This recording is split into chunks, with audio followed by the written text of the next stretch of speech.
When a sailor passes away while deployed at sea, returning their body home quickly is not an option. Out there, surrounded only by endless water and sky, the United States Navy performs one of its most precise and deeply respectful customs: a burial at sea. This ceremony is far from routine. It is reserved for times when no other options exist, or when it represents the individual's final wish. If a sailor dies aboard a Navy vessel during an active deployment, it might be impossible to bring them back to land for days, weeks, or even a month or longer. Under these conditions, the commanding officer has the authority to authorize a burial at sea. However, this honor is not strictly limited to those who die on active duty. Veterans and retired military members can also request this ceremony ahead of time, and many choose to do so. Some simply wish to return one last time to the ocean, the place where they served and lived a portion of their life in uniform. The process initiates through the Navy Casualty Office, which manages all official procedures. For active duty deaths, this officer collaborates directly with the vessel's commanding officer and the chaplain.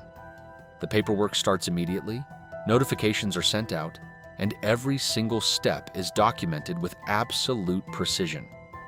For individuals who requested the ceremony during their lifetime, their remains are transferred to a ship that is preparing to deploy. Their burial is conducted while the vessel is underway, typically during calm weather conditions, and always with full military honors. It is never taken lightly. A burial at sea serves as both a necessity dictated by distance and a profound act of respect. Once the decision is confirmed, the preparation starts quietly, thoroughly, and in strict accordance with Navy protocol. The body is initially transferred to a secure area on board, a space known as the ship's morgue, or a temporary refrigeration unit. If refrigeration is unavailable, the process is carried out rapidly to maintain dignity. A small team, generally consisting of a medical officer and a designated burial detail, begins the cleansing ritual. The body is washed carefully and respectfully, with absolutely no shortcuts or improvisation allowed. Written procedures, perfected over decades of practice, guide every movement. Afterward, the sailor is dressed in their full-dress blue uniform, which is the Navy's most formal ceremonial clothing.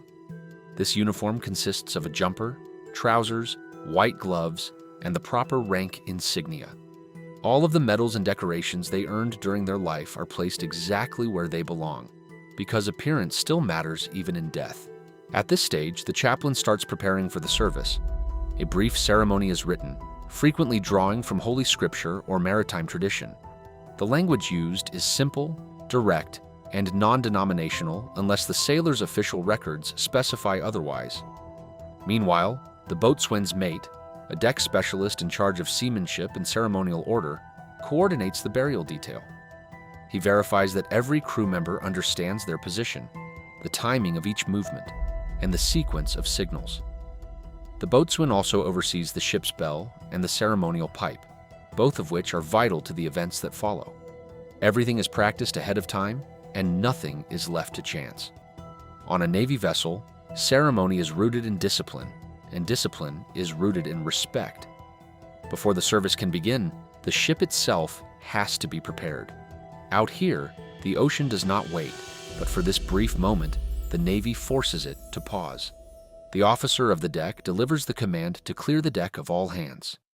Normal operations come to a halt, and non-essential personnel stand down while only mission-critical systems keep running.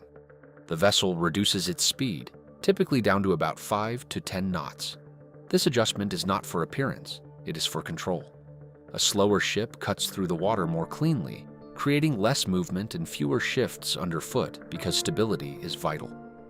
The helmsman alters the course, turning the ship broadside to the wind and waves to minimize rolling and pitching, making the deck as motionless as possible. There is no music, no broadcast, and no announcements, but there is absolute silence. Not the silence of grief, but the silence of discipline. Weapon systems are made safe, and flight operations are temporarily paused if they were underway. Even the engineering spaces cut back on non-essential activities to reduce background vibrations and mechanical humming. The area chosen for the ceremony, usually the aft deck, flight deck, or fantail, is swept cleared, and marked. From the bow to the stern, every sailor understands that this is more than just a temporary pause in operations. It is a transformation. For the next hour, this warship turns into something completely different, a place of honor and a place of farewell. As the ship stabilizes, the crew starts to gather. One by one, sailors take their designated places along the deck, creating a single line on both sides. Standing with feet shoulder-width apart and hands folded behind their backs, they look straight ahead with no movement and no talking. Every individual knows exactly where they are supposed to stand. This is not casual. It is fully coordinated. From the junior enlisted personnel to the senior chiefs, everyone follows a layout diagram provided ahead of time to ensure the alignment is exact, demonstrating respect through discipline. At the front of the formation stands the executive officer, or XO, alongside the senior chief petty officer, both motionless in full dress uniform. The chaplain takes his place near the burial capsule, and the honor guard, chosen for their precision and military bearing, stands on both sides. The captain stays separate and does not join the formation, as his role is different. He watches, detached yet present. No spoken commands are given once the formation is set, leaving only the sound of waves and wind passing against the steel. This is not a performance, but a posture, a physical demonstration of unity and reverence where everyone faces the ocean and waits. The moment starts with a single sound. A sharp, high-pitched whistle pierces the wind as the boatswain's call. A ceremonial pipe signals the beginning of the service. This is not for the crew's benefit, but for tradition, using a naval language that is older than radio. 3 distinct tones sound, followed by silence. The ship's bell is struck 3 times. Made of solid brass and polished to a bright shine, each strike echoes down the line of sailors, across the steel, and out into the water. Then, the chaplain's voice rises, remaining calm, even, and entirely without theatrics. He reads only the fallen sailor's name, rank, and years of service, offering no personal stories or eulogies. This moment is not about memory, but about recognition. The chaplain offers a short prayer with simple words often taken from scripture or naval tradition, which may include phrases like, "We commit this body to the deep, to rest in the embrace of the sea, in the sure and certain hope of eternal peace." For individuals who practiced no specific faith, the wording is altered, but the dignity remains identical. At the end of the prayer, the honor guard moves forward to carry the flag-covered body with flawless control. 6 sailors dressed in full dress uniforms lift the capsule or shroud, making practiced, slow movements without any shouted orders or visible strain. Every step is synchronized and every turn is measured, moving at a deliberate pace slow enough to match the gravity of the task. The body is moved to the edge of the ship, typically on the aft deck facing the open ocean. Before the final committal takes place, the flag is removed with the highest level of care. The team folds it into a triangle using 13 precise folds, with each fold honoring the values of service and sacrifice. The stars face outward while the stripes are tucked inside. Nothing is hurried. The flag will be kept safe, labeled, and returned to the sailor's family, either hand-delivered by an officer in uniform or presented during a future ceremony. It is never buried or lost. Once the flag is secured, the captain offers a silent nod, which is the only signal required. At that sign, the burial detail tilts the capsule forward.